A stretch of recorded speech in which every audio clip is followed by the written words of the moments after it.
Приветствую всех зрителей НВК Саха. Сегодня у нас День знаний, 1 сентября. Посмотрите, какая отличная погода, да?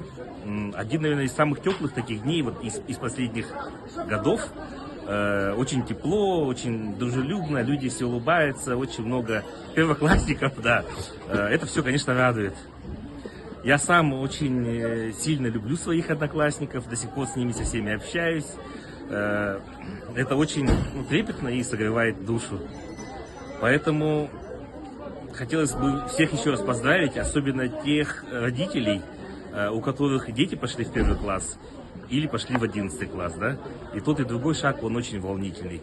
Конечно же, хочу поздравить отдельно и педагогов, и ветеранов педагогического труда.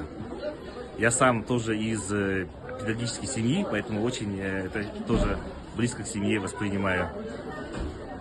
Ну и когда-нибудь сам тоже вернусь преподавать. Да. Всем приятного дня.